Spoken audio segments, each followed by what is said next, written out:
Give us some.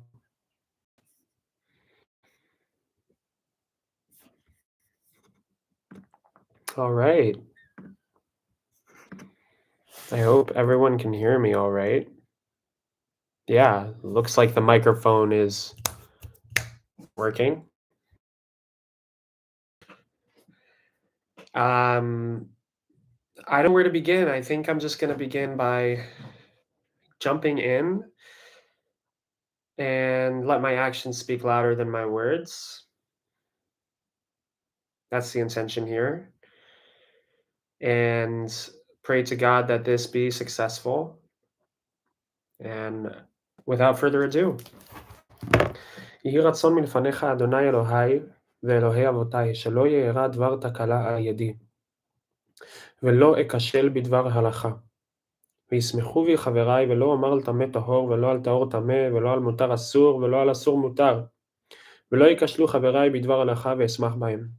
כי אדוני ייתן חוכמה מפיו דעת ותבונה גל עיני, והביט נפלאות מתורתך. So whoever wants to open up Brachos, I'm doing Masechet Brachos. We're starting from the beginning.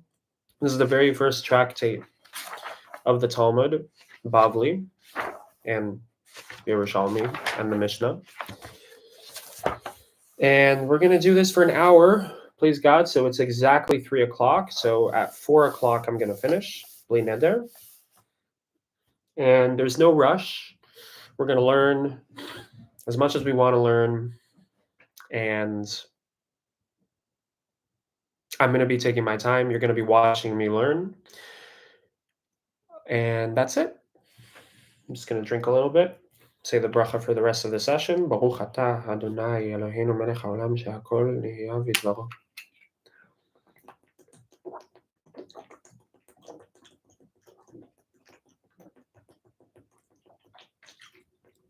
Okay. So, מאמתי קוראים את שמע בערבים? So I'm going to share what I know, and I'm going to share what I don't know, and I'm going to try and learn what I don't know if it's sufficiently interesting and sufficiently relevant to, well, sufficiently interesting. Everything is relevant in the Torah, so really the litmus test for me is going to be how interesting it is, because no one learns, rather people learn only where their heart desires, which is from the Talmud. I don't remember where. So basically, the question we're asking is, when does the time for reading the Shema begin at night? So there's 2 times during the day where it's a mitzvah to read the Shema. The first time is in the morning, and we'll get to that soon. But the second time is in the evening. Now here they're starting in the evening. This is going to teach us a few things. Many of you already know, probably, that the Jewish day begins at night. So that already explains why we're actually starting in the evening. So what I said before about the first Shema being in the morning wasn't exactly accurate. It's actually the second Shema in the morning, and the first one's in the evening. So the question we're asking is, when does the time for Shema begin? We're not asking when does the evening begin. Rather, we're asking when can we start reading the Shema in the evening? So the answer, משעה שהכהנים נכנסים לאכול בתרומתם. From the moment that the Kohanim, the priests, enter to eat their truma. Enter where? I don't know exactly. I don't know where they eat the truma. I think they eat the truma in the Heichal, which is the sanctuary of the temple. I think that it's not inside the temple, but rather the courtyard of the temple. But I'm not sure. I didn't learn that yet. I'm just starting. So, משעה שהכהנים נכנסים לאכול בתרומתן, the truma. What is the truma? Well, I remember learning in Chumash that there is a truma offering, which is a elevation offering. It's basically their elevation offering. I don't know what exactly an elevation offering is, or perhaps I don't remember. But basically, there's a time at night, it must be at night, where the priests, the Kohanim, enter a certain designated area, which is probably somewhere around the temple, to eat their elevation offering. What the heck does this have to do with reading the Shema? That's a question that many people have asked, and I'm aware of that question. And we're going to continue with that question in mind. And we realize that if we continue reading, now they're starting to answer not when we start reading the Shema, but till when we can read the Shema at night. So this is the answer. From the moment the Kohanim enter to eat their elevation offering. Ad sof hashmura rishona, until the end of the first watch. Ashmura. So I know that this is a machloket. I've read this in the Yerushalmi, which is the Israeli counterpart to the Babylonian Talmud. There's a Jerusalem Talmud and a Babylon Talmud. Whoever wants to learn more about that, I suggest you Google it. But basically, there's a machloket whether the night is divided into 3 watches or 4 watches. Is this a term that's only used by Chazal, the sages?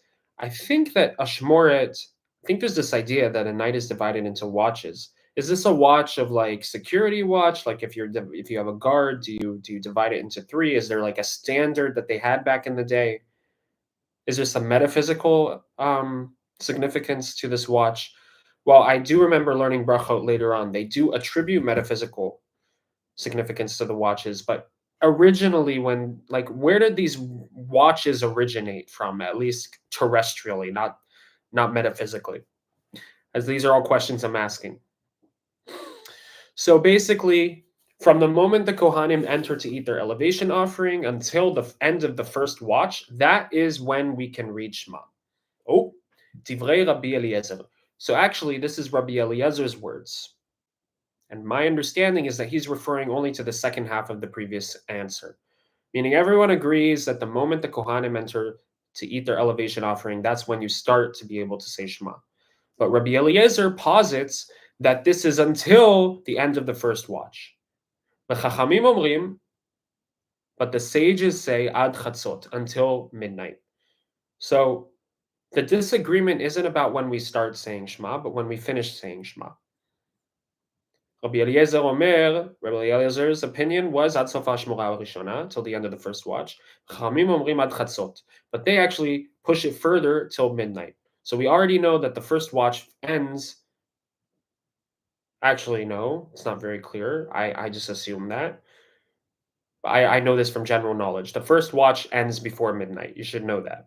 So they're pushing it a little further. The sages are saying till midnight. So if I were to be a posek and I were to say what halacha is, I would already say till this point that you can say Shema until midnight, because when you have one person versus the majority wins. Though this is arguably as far as I can tell right now, whatever.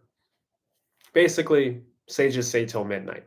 Rabban Gamliel says, Rabban Gamliel omer ad she'ale amud hashachar. So Rabban Gamliel says, no, you have all night until dawn. So it seems like each opinion, we're going from the most stringent to the lenient. Rabbi Eliezer is the most stringent. Why is it in that order and not the opposite?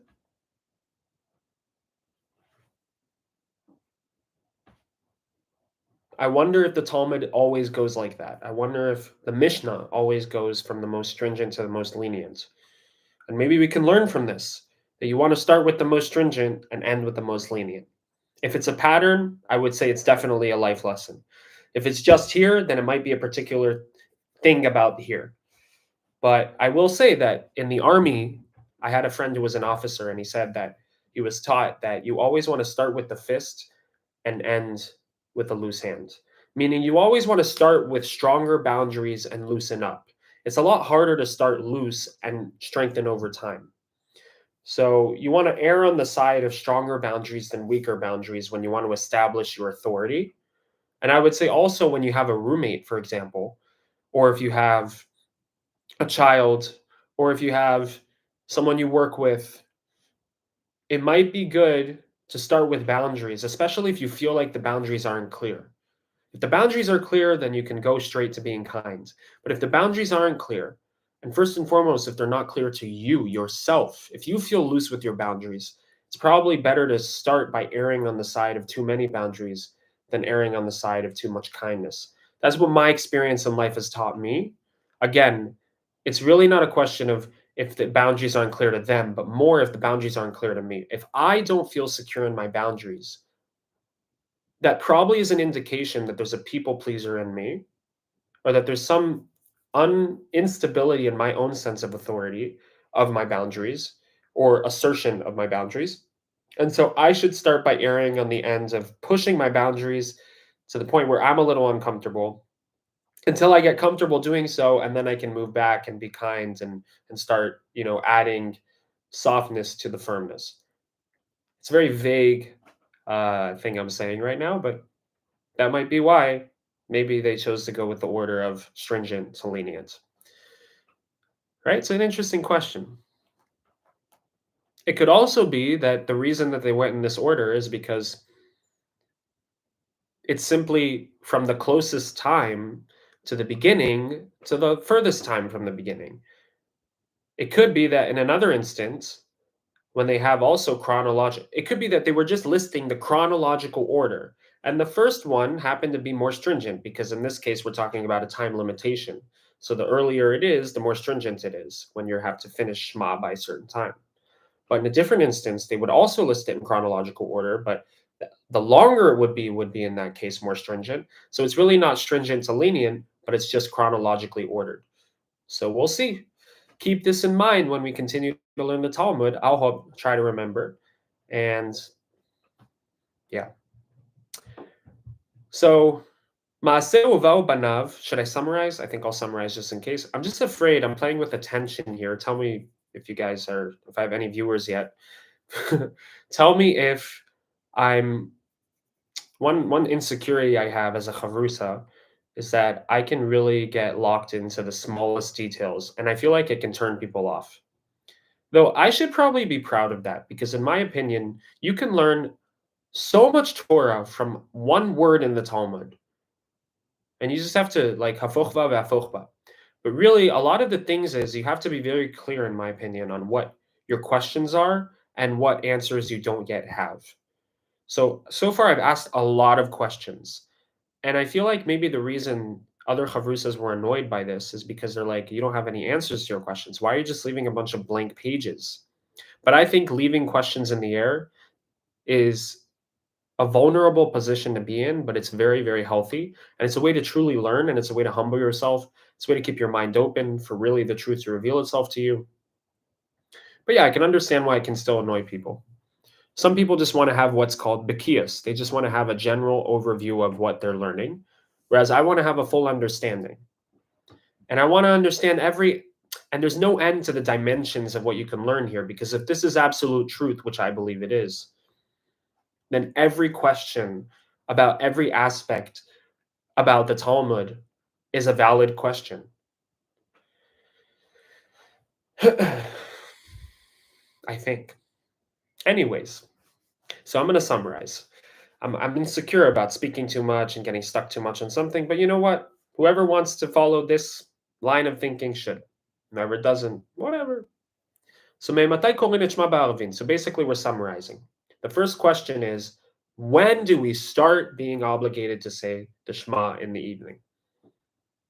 And then the question is, which isn't asked, only the first question is asked. This is another thing we can ask about the Mishnah. Why do we only ask when we have to start saying Shema, but we don't ask till when?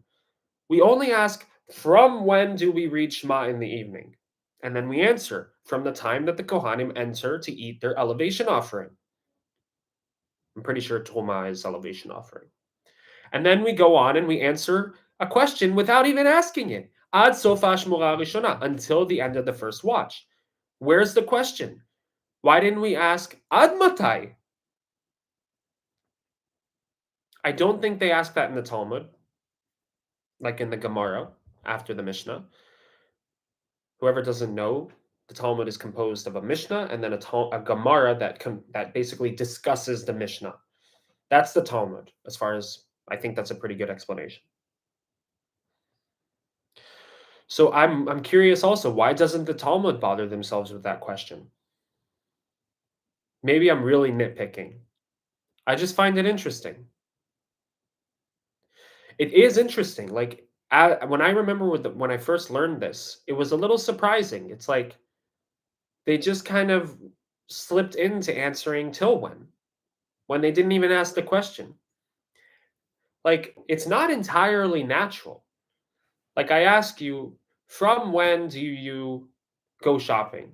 And then you tell me, I go shopping from 6 o'clock in the evening until 8 in the morning. I know that the answer makes 0 sense, but it's a very strange. I just asked you, when do you start? Since when? Why are you telling me till when? Does that make sense? In other words, why even bother with the first question? If you already know you're going to, because I'm assuming this is all written by the same person. So if you're asking a rhetorical question for the first thing, why aren't you asking a rhetorical question for the second thing? You're being inconsistent in your style. You're being stylistically inconsistent. Maybe it's just a natural dynamism of the writer, but maybe there's something deeper here.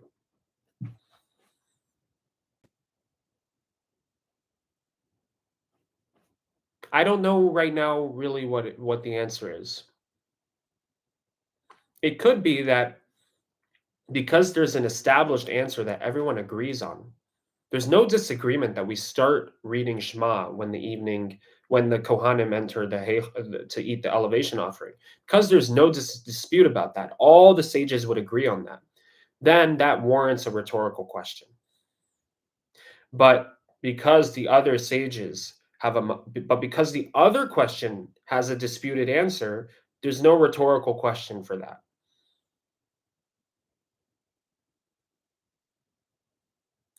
Because when I ask you a question that I intend to have a clear answer for, it's kind of like I ask you a rhetorical question and then I tell you I don't really have a clear answer for it. It's weird. That might be an answer. What can we learn from that? I don't know.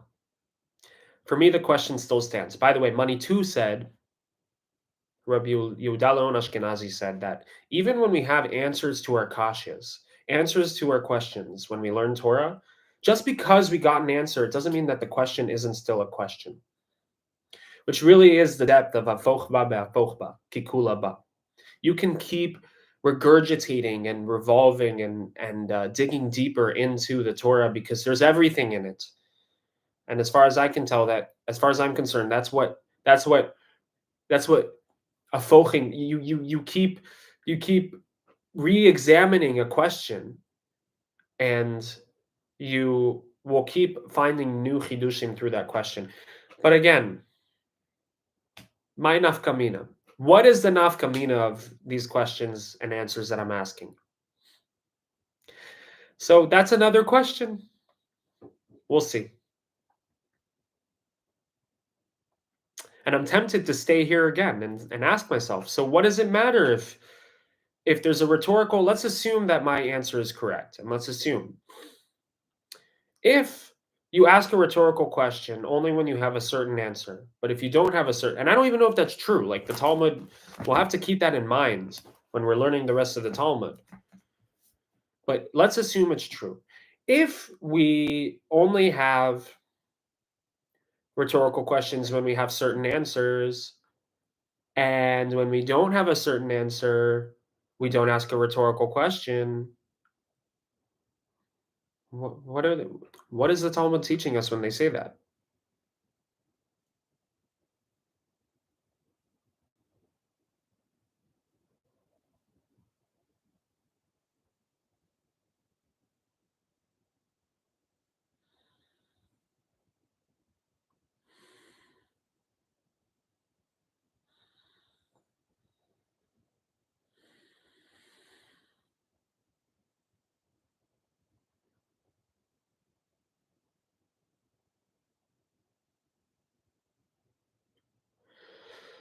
I don't know, man.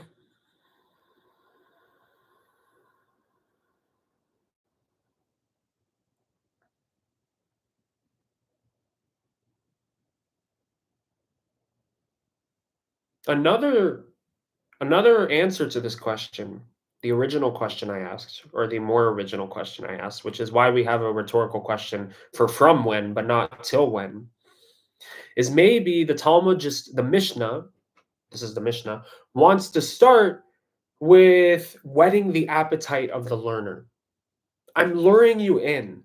So the way this is like a rhetorical device.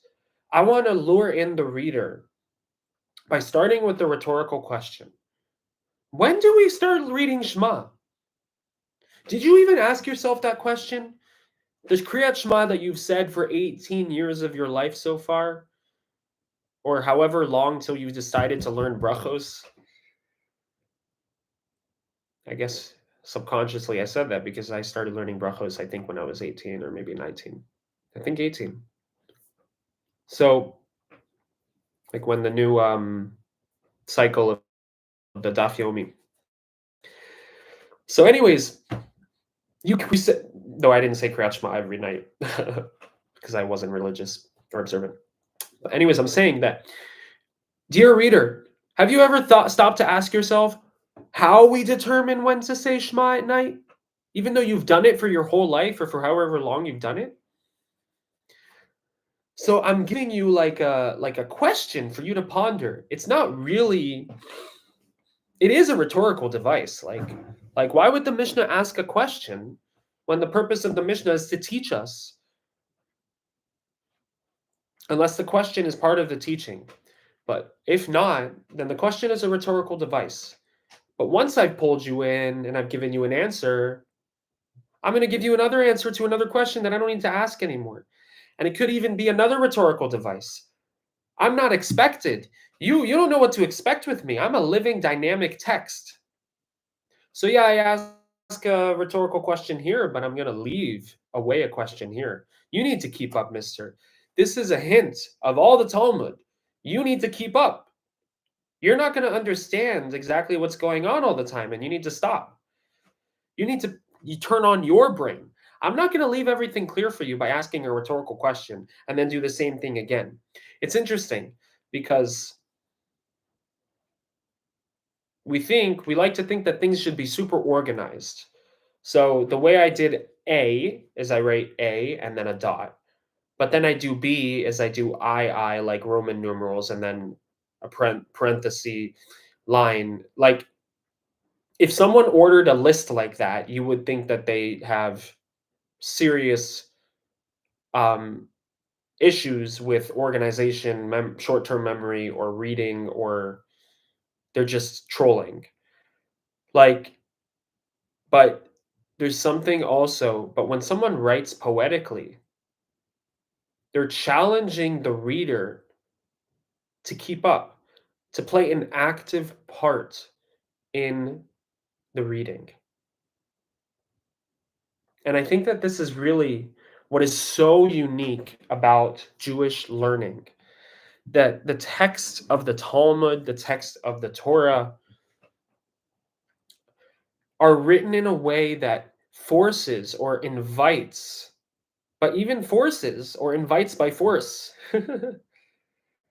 the learner to learn and play an active part in the learning. And this is the meaning of an inconsistent stylistic writing. I start with the rhetorical question, but I'm going to be different in a moment. You're going to have to keep up with me because I'm a living text. This is how a really good story is written.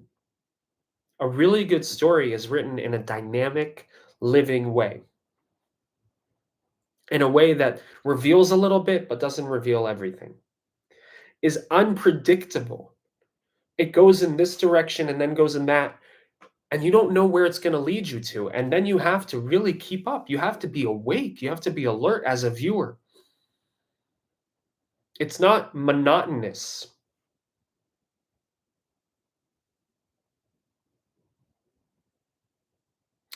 So we think classically of like a philosophical text. It's like a mathematical equation.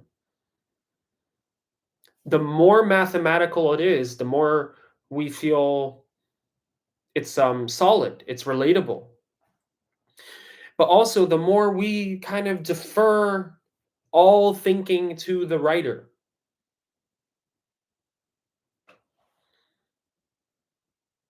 And my thinking is not so much trying to understand what's written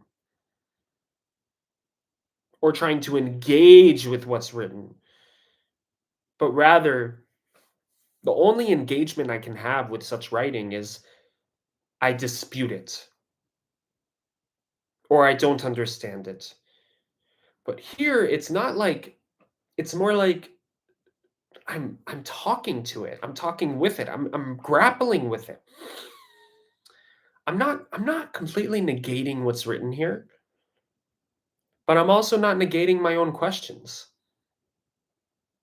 because there's something so fluid about the way it's written, and you can see it just by this inconsistency.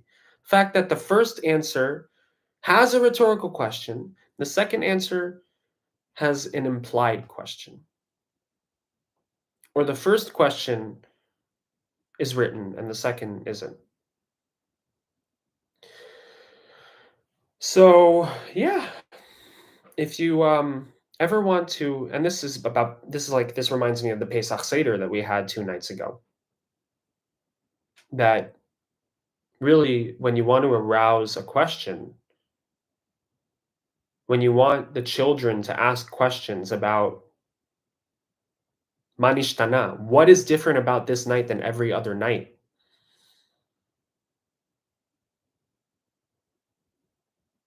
It takes skill to reveal a little bit and hide a little bit, to show them that this is a night. Every other night is the same in that it is a night. But this night is the same and it's different. And that is really how you can create an engaging dynamism with another. I am like you, but I am not like you.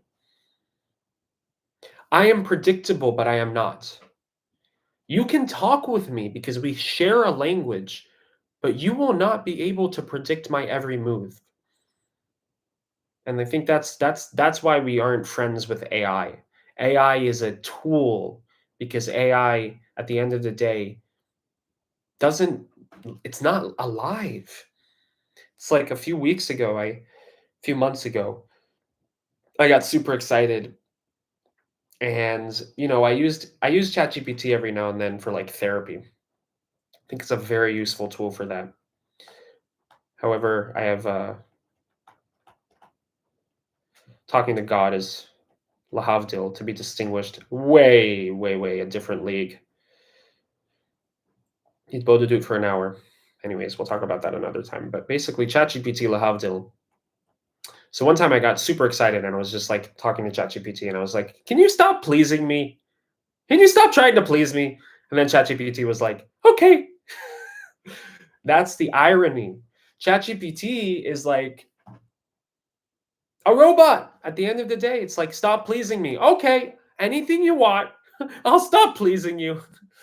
That's the joke of trying to befriend something dead.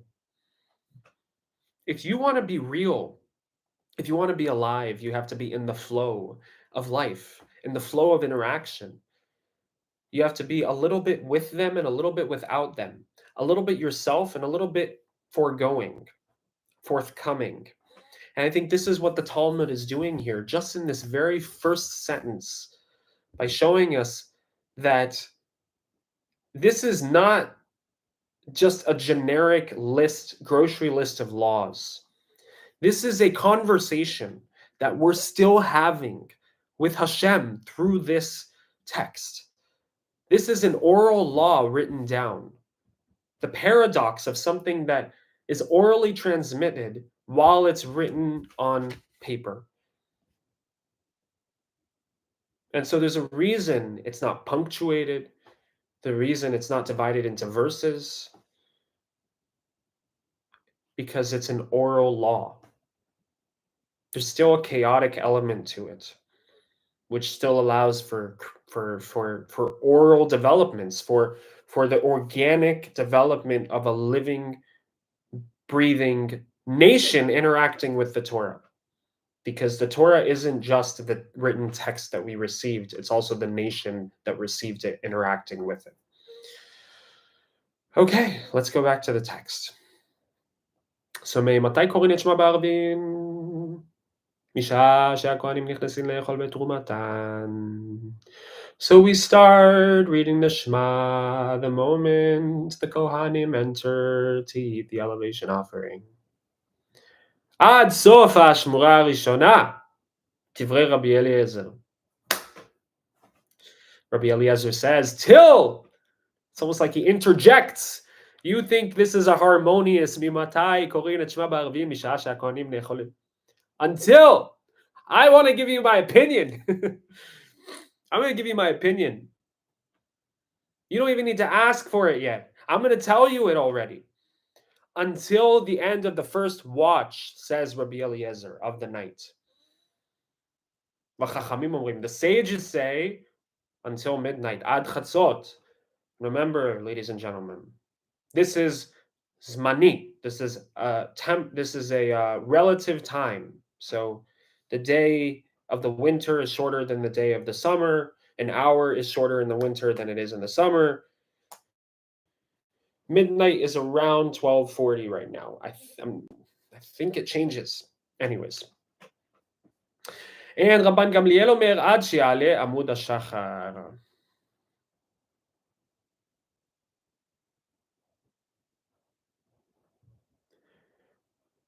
And there's more. There's more to the dynamism here. First of all, Rabbi Eliezer is put after his opinion. Chachamim, the sages, are put before their opinion, just like Rabban Gamliel is. And Chachamim is with Vachachamim, and the sages say. Rabban Gamliel is without and. In modern language, we put and in the last part of the list. But here again, it's a dynamism. It's kind of like, yeah, this is what Rabbi Eliezer said. Oh, and the sages say this. Rabban Gamliel says this. It's like, you won't be able to predict me. I'm written in a way on purpose that you won't be able to predict me. You won't be able to tell what the next sentence is going to be here.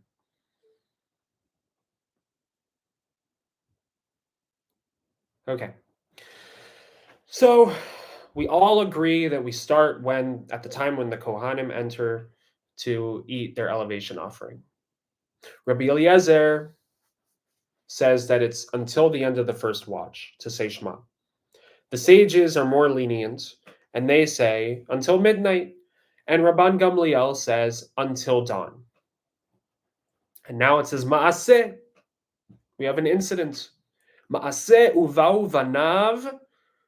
The sons of Rabban Gamliel came Mibeit HaMishteh, from the banquet house, Mibeit HaMishteh, Amru lo, and they said to him, Lo karinu et Shema, we didn't read the Shema. Amar lahem, and he said to his sons, Im lo ala amud hashachar, chayavin atem likrot. If dawn has not arrived, you must read Shema. Velozo bilvad, and not only that. ולא בלבד אמרו, אלא כל מה שאמרו חכמים עד חצות מצוותן עד שיעלה עמוד השחר. So this sounds like it's an explanation. Gosh, there's so much packed in this Mishnah. I'm already exhausted. Aren't you guys exhausted listening to me? I don't even know if this one person here, is this a viewer? I don't know if I have a viewer right now or if this one person is just me. In any event,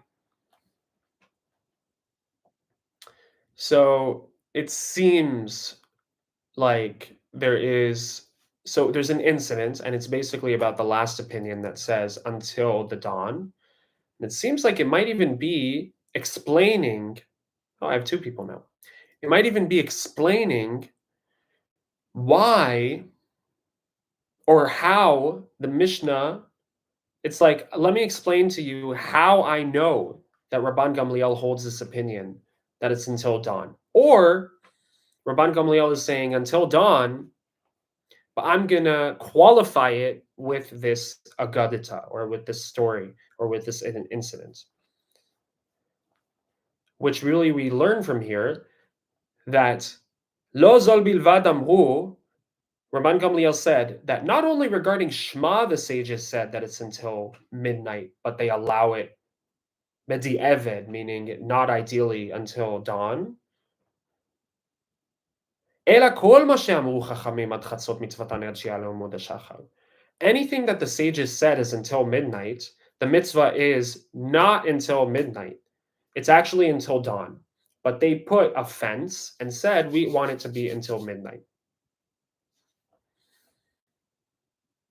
It's interesting. Now that I have viewers, I have even just 2 viewers. Hi guys. I suddenly am like rushing myself more in the Mishnah. So I'm going to take my time. If you guys want to go, you can go. I love you guys though. In any event,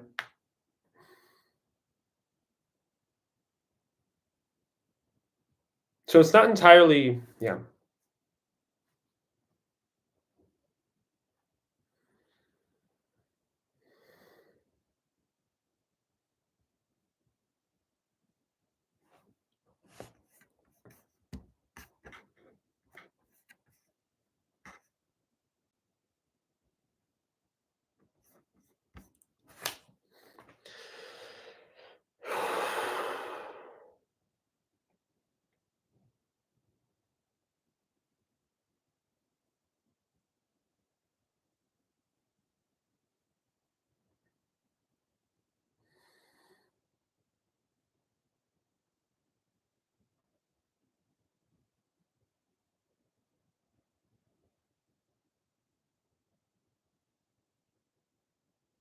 Yeah, okay. So basically, the children of Rabban Gamliel came from the banquet. It seems to be late at night. We can see implied from the way it was written is that it already passed midnight. They said to their father, Father, we haven't read the Shema, meaning, what do we do about it? So there must be an implied challenge here. They're saying, wait a second, some time has passed. We haven't read Shema. Now, why would they ask Rabban Gamliel, their father, meaning, why would they tell him that we haven't read Shema? Unless it's to ask him what they should do about it. So that means they're in a case, they're in a pickle. So what's the pickle? Some certain time must have elapsed, and they must have thought that that is the time limit. So really, they said, Father, we haven't read Shema. And he says to them, if dawn hasn't arrived, you must read Shema. So let's take a step back for a moment. Rabban Gamliel said that it's until dawn. Why are his own children coming to him before dawn saying, Dad, we didn't read Shema. We need to know what to do. The only reason I can think of, or one of the only reasons, is either one of two. Either Rabban Gamliel didn't tell his children that they're allowed to until dawn, or, and now he's revealing to them they're allowed to. Meaning it's past midnight, and they went to him and they said, Father, we forgot to say Shema, or we didn't say Shema because we were maybe we were doing a mitzvah, so we couldn't say Shema. So what is there anything we can do? And Rabban Gamliel says, absolutely, not only can you, you must say Shema before dawn. That's number one.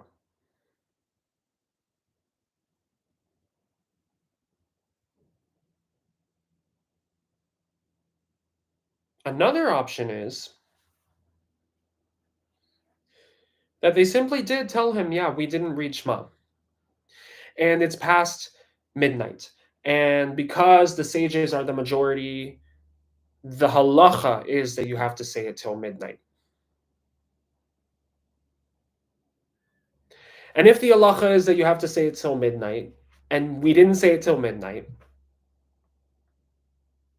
then sure, we can say it till dawn, but it's not like we have to. It's not like we're still under the mitzvah of saying it till dawn. But the chiddush, the novelty that Rabban Gamliel is giving to his children is no, you still have to. Just because the sages said till midnight, it was actually a fence. The actual mitzvah is all the way till dawn. So not only can you say it till dawn and beyond, you have to say it till dawn and not beyond. You have to say it till dawn because the mitzvah from the Torah is till dawn. And the sages put a fence. So midirabanan, it's a rabbinical enactment to say it till midnight. But from the Torah, you have to say it if you haven't said it till dawn. And you still can say it, but not only can you have to. So either way, so there's two options. Either Rabban Gamliel didn't tell. Now it seems like it's the second option because that explains why he explains the sage's explanation. He says, meaning he's still telling his children, not only did the sages say this, but the sages, everything the sages said that is until midnight, the mitzvah is until dawn. And then he gives a few examples. Ekter chalavim, which I don't. What is ekter chalavim? It's probably burning the chelev, the fats of the animal, the evarim, and other organs. I don't know what organs. This is something to do with korbanot. Mitzvatan ad yale amud hashachar. The mitzvah is until dawn from the Torah. And anything that any korban, any sacrifice that you can only eat for one day, unlike, for example, anything that can be eaten for 2 days, which I don't remember the specifics, but for example, I don't know which ones you can only eat for one day. I want to say the Passover offering, but I think that's a little different, but maybe not. Anyways, anything you can only eat for one day and you have to burn afterwards, the mitzvah, or get rid of, but you certainly can't eat. I think the mitzvah is to eat until dawn, but the sages said till midnight. And that might also be the Passover offering. If that's the case, if you can eat it till dawn, why did the sages say till midnight? The answer, fence. In order to distance man from transgression. So there's a lot in this Mishnah. We take for granted that the sages did fences, but maybe this is really where we learn the whole idea of a fence. The idea of a fence of the sages is this is the first Mishnah of all the Mishnahs. And here we learn already about why the sages do a fence. Now, is it specifically about the fence of midnight versus dawn, where we say that it's to distance man from transgression? Or is this a general informing of us that the concept of offense is to distance man from transgression? And this is actually where we've all learned it from, and now everyone says it, and they say the concept of offense, asesiag la Torah, create a fence for the Torah. This is the original first place where we can learn that it's actually to distance a person from transgression.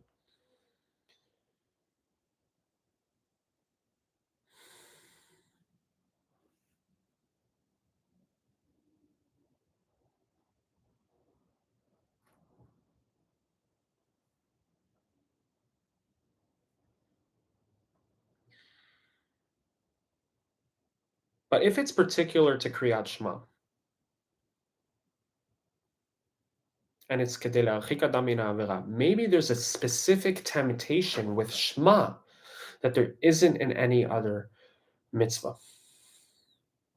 And not only Shema, but also hekter chalavim ve'evarim, the burning of the fats and other organs. I don't remember which ones. B'kol ha'ne'echalim le'yom echad. Anything that can be eaten for one day, including the night. All of these from the Torah you can do all the way till dawn, but from the sages till midnight. So all of these, including Shema, in addition to Shema, the sages put a fence of midnight to distance man from a transgression. So is this a general lesson about fences? That every fence is to l'archik adam min ha'avera, to distance man from transgression? Or is it specific to here even more so? Because I know that a fence does that. And did he really have to say that? Why did he not say to make a fence? Why did he say to distance man from sin, from transgression?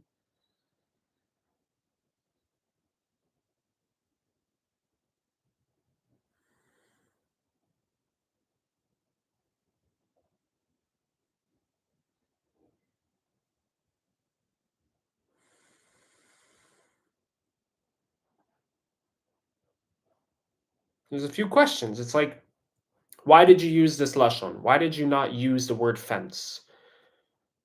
And why can't we take for granted that a fence, like, is there a difference between a fence and what you're saying here? There's a few layers to this question. Number one, the first layer is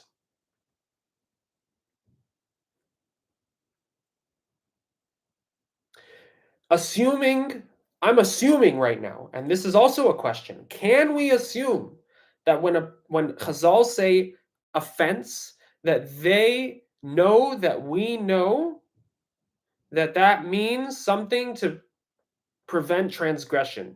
It's a precautionary measure. Now let's assume that they know that we know that. Let's assume that it's clear to everybody, that offense is something that protects you from transgression. If that is true, if the sages know that we know that, and they don't need to say it explicitly, then why not use the phrasing of offense in this Mishnah? Why say explicitly in order to distance a person from transgression? There's two possible answers. One, because there's something unique about this case where he has to explicitly say that to distance man from transgression. And it's the same, and it's still offense. It's just like or this isn't just offense. This is something unique.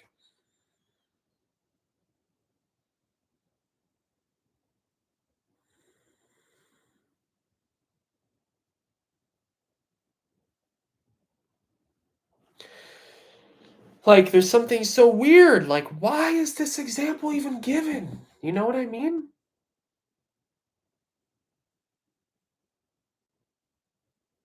Why is this story brought to us? Why didn't the Mishnah end with Rabban Gamliel's opinion until dawn? What is this incident coming to add? That's really the fundamental question. And within that question, it's the final line, really the punchline of this incident, to distance man from transgression. Why is that not just offense? Like, why couldn't they just say, instead of this whole incident, that Rabban Gamliel says that it's until dawn arrives, and the sages said till midnight in order as a fence. That's it. Why this whole shenanigans?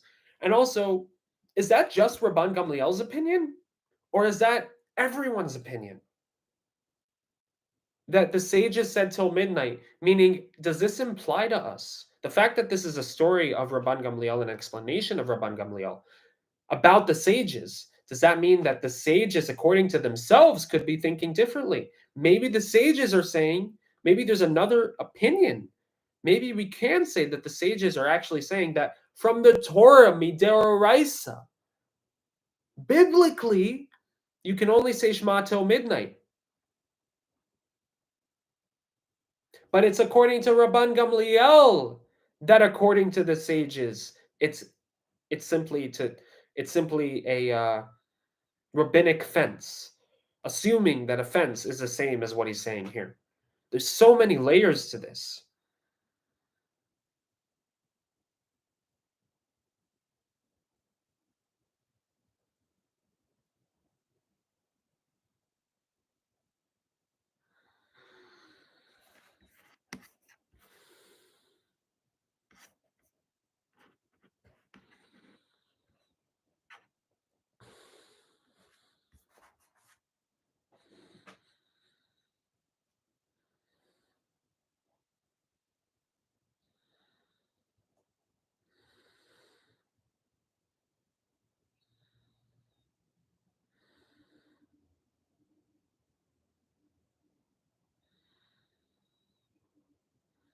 So the question is, so there's so many questions. I feel like I want to write them all down.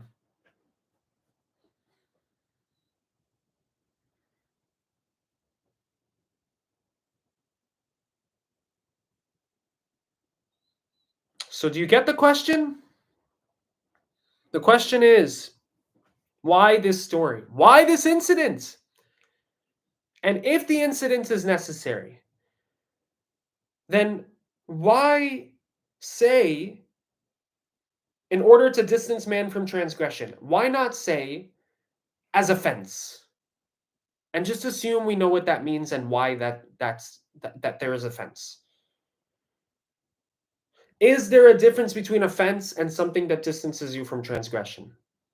And if there isn't, doesn't the reader already know that the purpose of offense is to distance a person from transgression? More than that, don't his children know that? So is this a unique fence? And does that mean most fences aren't necessarily to distance man from transgression? Maybe there's a special temptation here? And also, since when is a transgression failing to fulfill a positive commandment? Is that true? I'm genuinely asking. I'm not a Talmid Chacham. Is a transgression an avera? I thought an avera is only when you do a negative commandment. I guess not. Lavor al mitzvotai, chas v'shalom.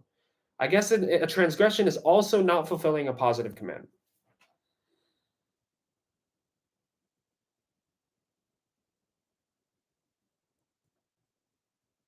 But it is quite interesting that the two other examples that Rabban Gamliel gives, the burning of the fats and uh, organs, as well as anything that's eaten on one day, I think that, well, certainly for the things that are eaten on one day, if you eat them the day after, I think you're fulfilling a negative mitzvah. Meaning, sorry, you're transgressing a negative mitzvah, which is to not eat it after a day. I wonder. I kind of want to look it up. But before I look it up, just keep thinking. Assuming that's true, assuming that there's like what I'm getting at here, what I'm thinking about here is maybe when the reason that this is explicated, it says to distance man from transgression. The reason Ramban Gamliel is saying it that way is because he's saying not just the transgression of not reading Shema or not burning the fats and the organs on time or eating when you're no longer able to eat on time, but this is actually there's something fundamental about these three mitzvahs or about the timing of these mitzvahs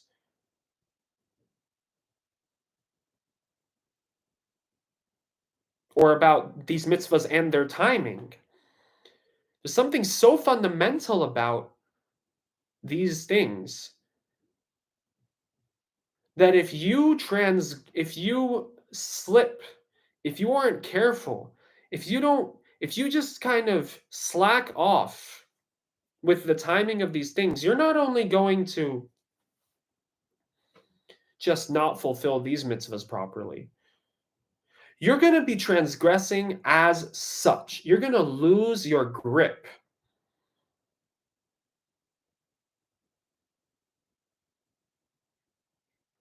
In general, you're going to lose your grip. So, for example, if you don't keep Shema and you don't say Shema and you wait until dawn and you end up not saying it on dawn, or even if you say it before dawn, but you keep waiting till after midnight and you keep,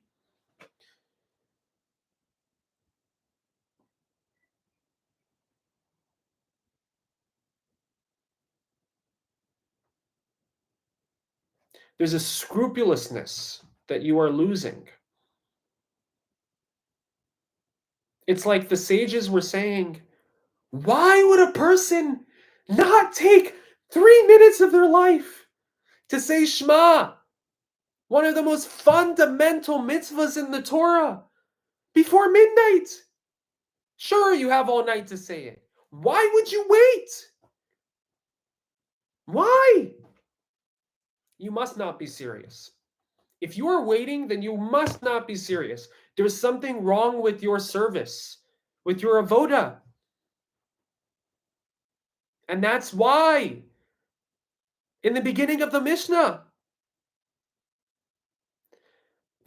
compares the time where you begin to say Kriyat Shema to the Kohanim, because they were scrupulous.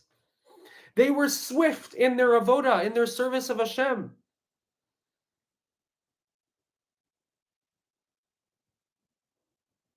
So the sages were using the same logic.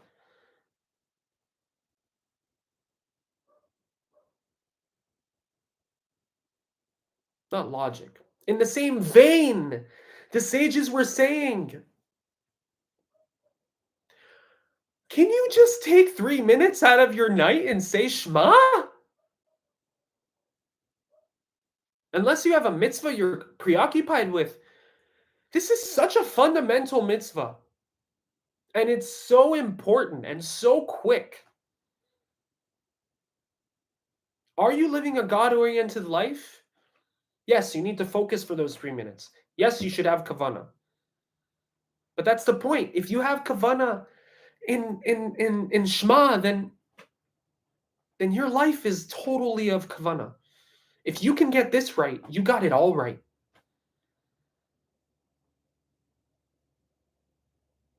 So, כדי להרחיק אדם מן העבירה means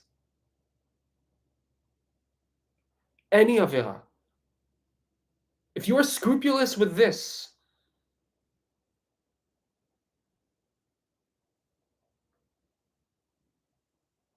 just like the two other things, the examples he gave, which have to do with the avoda of the temple. If you are scrupulous with this, then you are close to the temple indeed. You are like a priest working at the temple. So if you want every day of your life to be like a priest working at the temple, say Shema before midnight. Just remember who's above you. Remember that Hashem Echad, that he encompasses all of existence.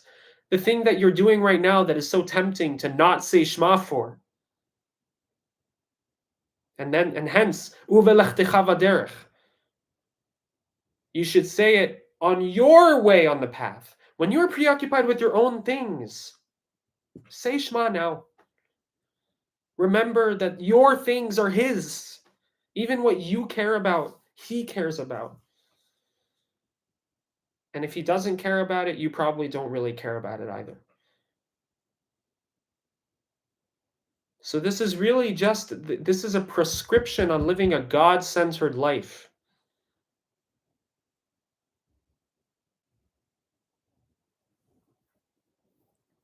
But then there's another question that I really want to go to, but we'll go to next time because it's been an hour. Bli neder. Why does Rabban Gamliel disagree with the sages? He explains the sages, but he seems to have his own opinion. He says, nevertheless, you can say it till dawn. It's a very good question. And we haven't even spoken about Rabbi Eliezer's opinion until the first watch. Why not that early? Shouldn't we be really scrupulous? Thank you for watching. Till next time. Bli neder tomorrow. Let's say the blessing when we finish learning. And I wish you all a wonderful Pesach. And if you're not Jewish, I wish you a wonderful time for Pesach. And may we all just merit to be free in every sense of the word, in a God-given way, in a way that God knows what freedom is, beyond human terms. May we learn what true freedom is as we experience what it is, as we experience it. מודה אני לפניך, אדוני, אלוהי ואלוהי אבותי, ששמת חלקי מיושבי בית המדרש ולא שמת חלקי מיושבי קרנות. שאני משכים והם משכימים, אני משכים לדברי תורה והם משכימים לדברים בטלים. אני עמל והם עמלים, אני עמל ומקבל שכר והם עמלים ואינם מקבלים שכר. אני רץ והם רצים, אני רץ לחיי העולם הבא והם רצים לבאר שחת, שנאמר ואתה אלוהים. תורידים לבאר שחת, אנשי דמים ומרמה לא יחצו ימיהם, ואני אפתח בך.